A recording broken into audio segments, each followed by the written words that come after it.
In this video, we're going to cover PlayStation emulation on the Xbox Series X and S versions of Retroarch. PS1 emulation is really special to me. It has a really big influence on the growth of my channel, and the PS1 was just friggin' awesome. It's still my favorite Sony console released to date, and has just so many awesome games. That being said, PS1 emulation on Xbox Series X and S kinda has some hit and misses. On the accuracy front, you can use Beetle PSX and have a very authentic PlayStation 1 experience. Unfortunately, the hardware renderer for Beetle PSX doesn't work on Series consoles yet. So we are limited to software-only mode, which means that if you like to upscale, you will run into some performance problems. The Beetle PSX core also only runs games from USB, so if you're a purely internal install, Beetle will not work and you cannot get that really accurate PS1 emulation. But if you do want to upscale and run your games from the internal drive, you have DuckStation available, which is a newer PS1 emulator. Not quite as accurate as Beetle, but it will do well enough to get the job done for most everyone out there. And this one does have a proper hardware renderer and will let you upscale pretty well as run games from the internal Xbox SSD. So we're actually going to do two setup guides today. One for Beetle PSX for those of you out there like me that don't mind the inability of upscaling. I like accurate PS1 games, so not upscaling isn't a big deal to me. And one for DuckStation, so you can see how to do it all internally as well as get that upscaled image if you so choose. So let's go ahead and dive in. To get started with PS1 emulation on your Xbox Series X and S consoles, you need to install the Xbox Series X and S version of Retroarch. This guide is a continuation of my how to install Retroarch for Xbox Series X and S guide, so refer back to that video for initial install and extra settings to set before continuing on with this video. Link will be in the description or upper right hand corner of the video player. Once you have Retroarch set up and installed, we need to find some PlayStation 1 BIOS files. And depending on what region of games you want to play, you might need a couple of these. So if you want to play Japanese games, you need an SCPH 5500, US SCPH 5501, and for Europe, SCPH 5502. If you happen to own a PlayStation Classic, you can easily get these BIOS files from it using AutoBleem. I have a video on my channel showing you how to do it. If you have an original PlayStation, I also have a video showing you how to dump an original PlayStation's BIOS using a modded PS1 and modded PS2. The PS Classic version is way easier to do, so that is the one I would recommend. Or, alternatively, you can resort to the shady parts of the net and get them that way, but don't ask me for download links, because that's illegal, and I won't do it, so stop it! But once you have these BIOS files sourced, we just need to add them to our Retroarch system folder. So if you followed my advanced settings guide on my how to install Retroarch video, you might have created a file share going directly into your Xbox. So you can open this up, go into your Retroarch folder, find the system folder that you made, and then just drag them all right inside. Or if you are still relying on My Files Explorer, you can pop in a USB drive into your computer, copy them all over, and then over on your Xbox, you put the USB drive into it, open up My Files Explorer, navigate to removable storage devices, go into your USB drive, press start, and then copy over the BIOS files. And you have to do this for each one. You can't select multiple at the same time, unfortunately. So just press start on one, copy file, isolated storage, go up here to packages, find your Retroarch folder, it's usually the first one, go into the local state folder, and then find the system folder, and paste in the BIOS file. And then to do the additional ones, it's actually a lot easier. You just click on removable storage, simple, tell it to copy, and then you can press B, and it'll bring you back to the packages folder, local state folder, and you can paste them in.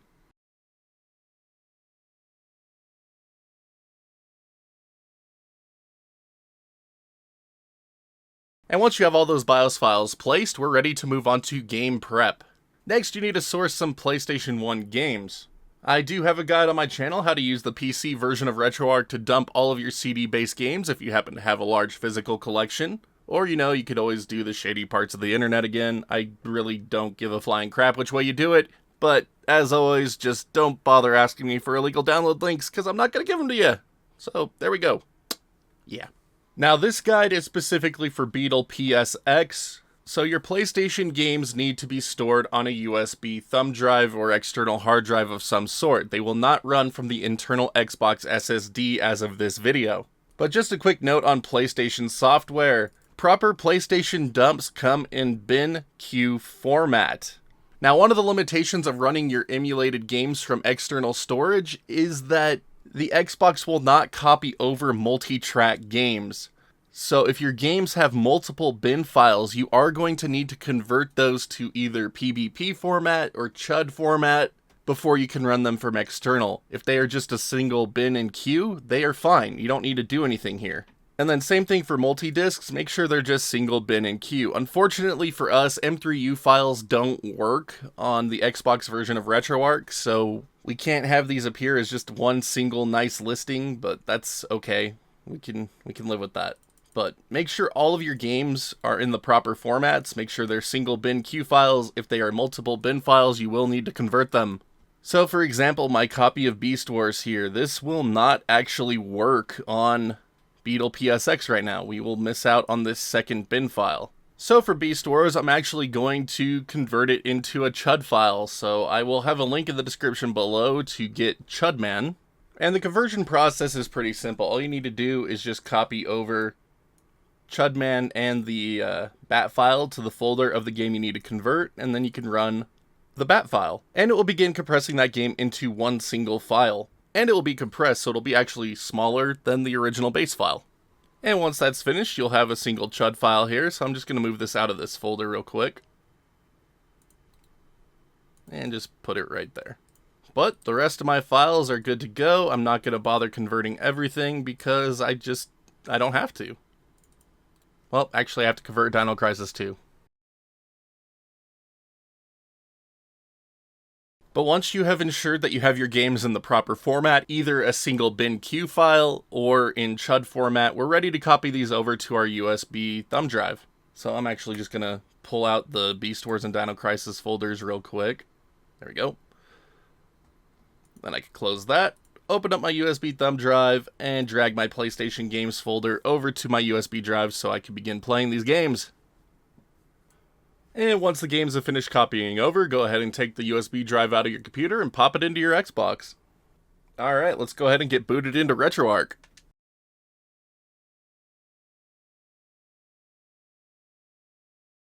Now, before we get started with playing PS1 games, there are a couple of changes we should make to our default Retroarch config file. So to do this, we're going to go down to Settings, and we're going to go down to User Interface. So press A here. And now we are looking for the pause content when menu is active option, and we want to turn this off. For some reason with the Xbox version of Retroarch, disk changes on multi-disc PS1 games don't work right unless you have this option turned off. They fixed this on the PC version a while ago, but on Xbox it's still a thing, so we want to turn this option off. And once we have that set, we can just go back out to the main menu, go to the configuration file, and save the current configuration. Alright, so now we're ready to begin loading up our PS1 games with Beetle. So one option to do this is to go to Load Content, navigate to your E drive, this should be your external thumb drive or hard drive.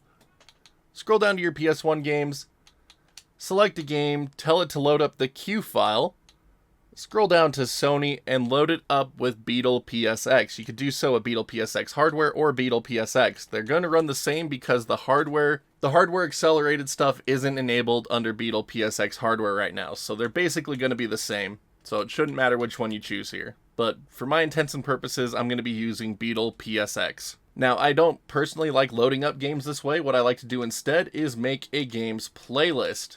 And to do this, you go back out to the main menu, go to Import Content, and we're going to go down to Manual Scan. Now, Content Directory, we're going to navigate to our PlayStation Games folder and tell it to scan this directory.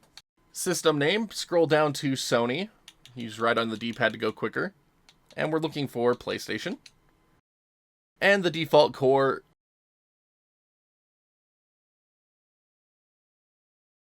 You could use either Beetle PSX hardware or just normal Beetle PSX. Again, they're going to run exactly the same because the hardware part doesn't work. So I'm just going to choose Beetle PSX for this one.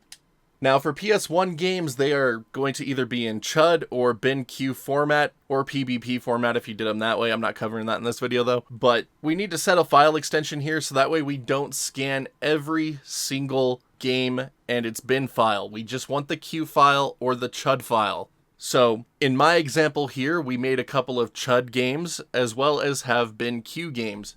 So I'm going to go into the file extension and I'm going to type in Q, C-U-E. I'm going to put in a space and type in CHUD, C-H-D. This way it will only scan files with those extensions to put into my playlist. That way we don't have multiple entries for all my bin files or anything else. And once you have that set, just press start, scan recursively, make sure this is on in case you have your games in subfolders like I do. Do not have your games zipped. And then go ahead and start the scan. And when the scan's finished, you'll have a new PlayStation Games playlist here on the left with all of our PlayStation games inside. And I want to make special note that Dino Crisis 2 and Beast Wars are here. Those were the games that I put in CHUD format and they are showing up just fine. And then to go ahead and play a game, all you need to do is select it and tell it to run.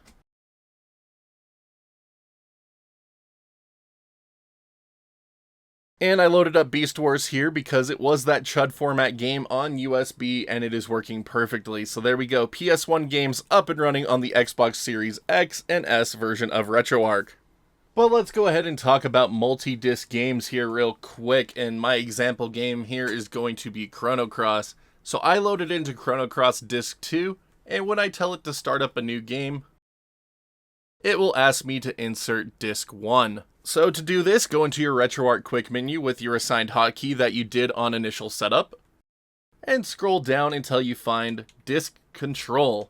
Press A here, and then press A to eject your disk, and we're going to go down to Load New Disk, press A, and you're going to choose Chrono Cross Disc 1 in my example, or the next disc in your current game that you're playing. So again, for me, Chrono Cross Disc 1, I'm going to press A, and I'm going to tell it to insert the disc. And now it will load into Disc 1 and let me start up my new game of Chrono Cross. Again, you need to disable that option in the settings, in the user interface settings for this to work right, otherwise you'll just be stuck at that insert the next disc screen forever. But Chrono Cross is also another good example game I like to use to show off DualShock controller functionality. So by default, PS1 games are meant to run in a digital mode because the PlayStation launched with a digital-only controller. The DualShock didn't come around until later, so all games still had to account for digital-only control methods. So Chrono Cross is an example of a game that did support the DualShock. So if we go back into our Retroarch quick menu,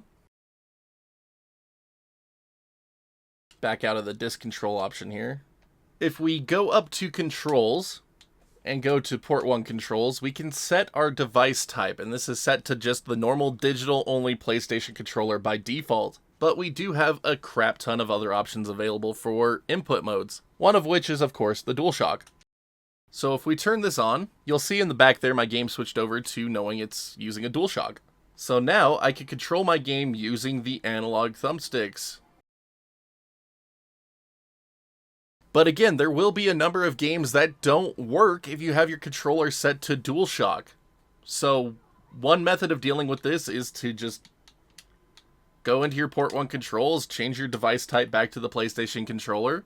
Or if you want to leave this on DualShock and never have to change it, there is an option in the options tab here of the quick menu. And if you scroll towards near the bottom, there is an enable DualShock analog mode toggle button. So this will change it so your DualShock is in a digital only mode, so it works on those games that weren't compatible with the DualShock. So for example, in Chrono Cross, I can't use the thumbsticks to move anymore. I have to go back to the D-pad to make it move. Now there is a hotkey listed here to make it so you could toggle this in-game. I've never gotten that hotkey to work, and that is the same key combination to soft reset a lot of PS1 games, so it's kind of a friggin' troll.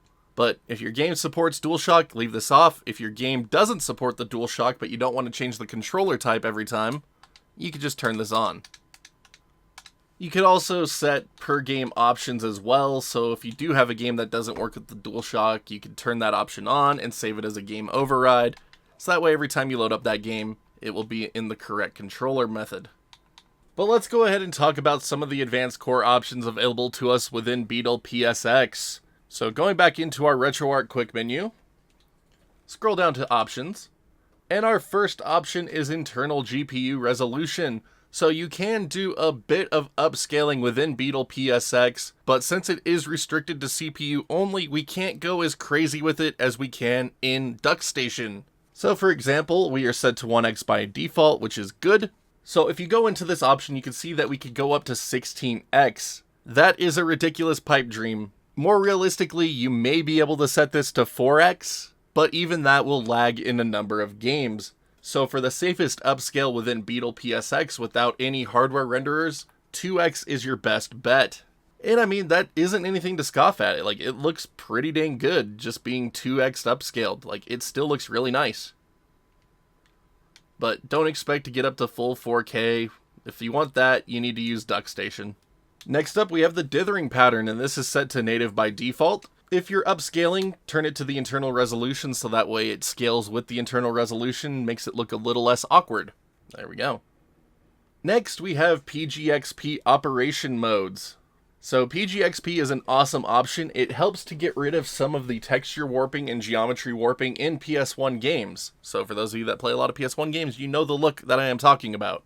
Now on Xbox Series X, I recommend leaving this on memory only. And that could really help sort out some of the textures and geometry within PS1 games. So for example, you can see that the buildings are still warping their textures a bit, but they're not quite as bad as they are with it off. But you will notice that there are more seams and tears, especially on the roof there. You can see how the sky and fog behind it a little bit here as I turn the camera. So while PGXP modes can offer some really cool results, they also can come with some drawbacks. Now we could further enhance the experience of PGXP by turning on 2D geometry tolerance. You could set this to a certain pixel amount, experiment with it, see what looks good for the game you're playing. And then you could also turn on primitive culling. I recommend turning that one on. It can lock up some games, so definitely test it on a game-by-game basis. Now, unfortunately, since we are in software only, there are a number of PGXP modes that we just don't have access to under Beetle PSX currently. But mostly PGXP modes look better when you upscale, so if you're going to be messing with this stuff, I just say go over to DualStation. Next, we have display internal FPS, and this will show you the FPS that your PS1 games are running at. Pretty fun. Next up, the line to quad hack, and this is needed for some games to work properly. The examples they give are Doom, Hexen, Soulblade, Dark Forces, and Duke Nukem. Now, Duke Nukem and Dark Forces need to be set to aggressive, otherwise you could leave this on default just fine. One more note about Dark Forces, it cannot be upscaled. If you have upscaling enabled, that game will break. It doesn't look right, so you need to turn that one back down to 1x native if you're going to play it. Next up is frame duping, and this basically just sends the same frame that is on screen to the front end when there is no new data. It gives you a bit of a small speed up, so you can turn this one on or leave it off, doesn't really matter. Next up we have CPU Dynarec. We're using Beetle PSX for its accuracy, so leave this one disabled. Gives you the most accurate PS1 experience available on Xbox. We're going to skip over the next two options here, we're just going to leave them at default. And we're going to go down to CPU frequency scaling, and this is to overclock your emulated PS1 CPU. So if you have a game that is running and has hardware-induced lag, for example, Tony Hawk's Pro Skater 2 or 3, those games have hardware-induced lag, they can't keep a full frame rate. You can overclock the emulated CPU to try to get full speed out of those games. Again, since we are using Beetle PSX, we're already taxing the Xbox CPU quite a bit, so I really don't recommend pushing this too far, otherwise you're going to introduce yourself more performance hits. So I think I've been able to go up to 150 in the games I've tested just fine, but see what happens in the games you're playing if you want to. You don't really need this if you just want to have an authentic PS1 experience.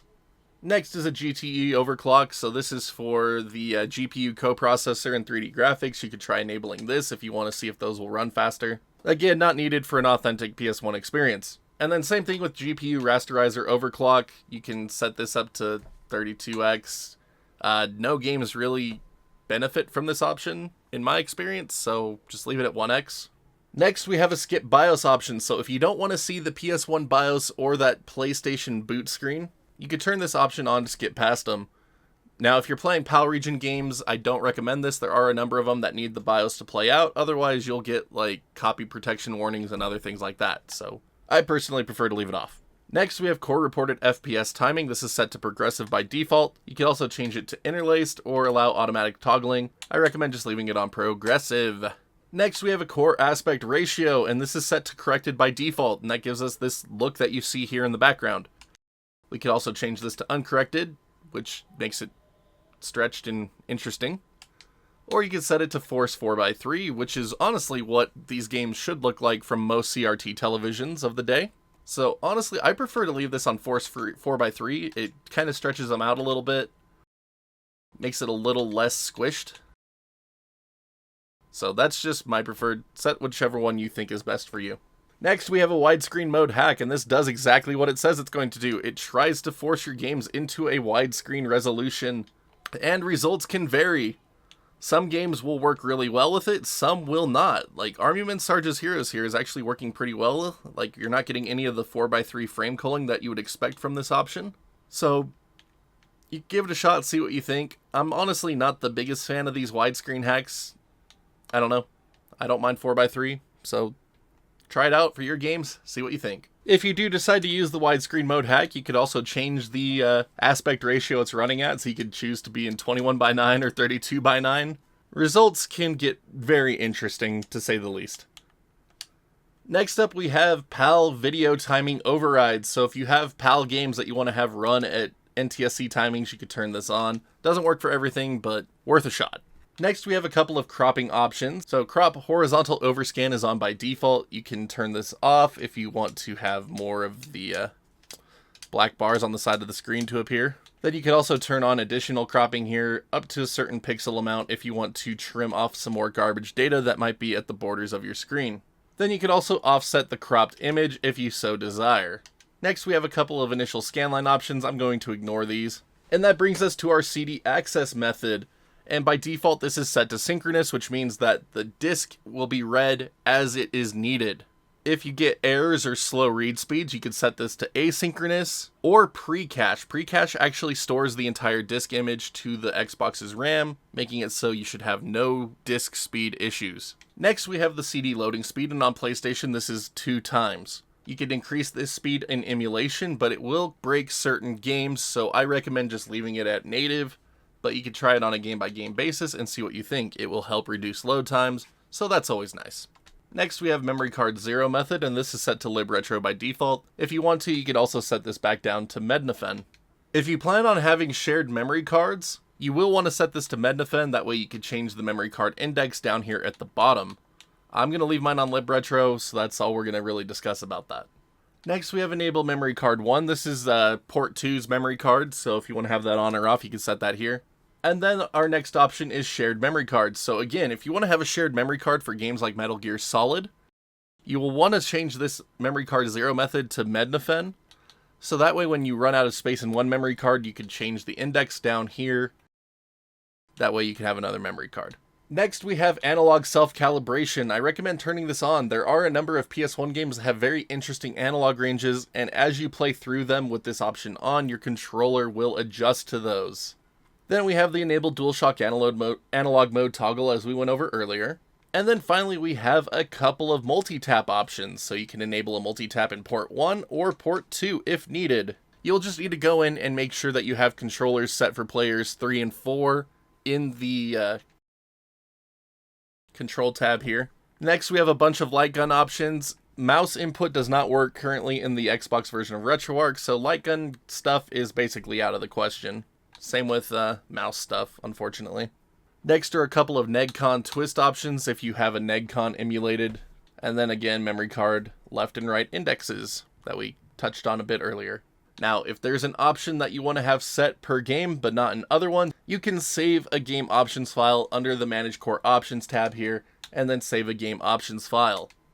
Or you could save a core overrides. That way, every time you load up a PS1 game, these are the options that will greet you. But that's going to do it as far as PS1 emulation under Beetle PSX is concerned. Again, for those of you looking for the most authentic and accurate PS1 experience available on the Xbox Series X and S, this is going to be the core you want to use. You're going to miss out on fancy upscaling and PGXP modes, but you are going to get that accuracy, you're going to get that authentic experience. It's going to look really good for what PS1 games are supposed to look like, and it is honestly my preferred option still. Like, I really like having authentic PS1 emulation. That's just me. So use this guide, use the DuckStation guide depending on what you're looking for. But as always, if you happen to have any questions, feel free to ask in the comments below and I'll do my best to try to help you out. But now if you could all do me a huge favor, and please be sure to hit that like or dislike button, just depending on how much you like today's tutorial. And if you haven't done so already, hit that sub button so you can see when new videos go live on the channel. Really goes a long way to helping out our growth, and we are super grateful to all of you for that. If you'd like to further help support the channel, you can also check out that join button here on YouTube or the Patreon link in the bottom right hand corner of the screen. A little really goes a long way to keeping this place up and running, and we are super grateful to all of our friggin' champions who have been rocking it over the last 2 months for us. Thank you all so much for believing in what we do here. Y'all are friggin' rock stars. But that's gonna do it for this one, so until next time, my wonderful internet peeps, stay awesome, and we will see you all back next video.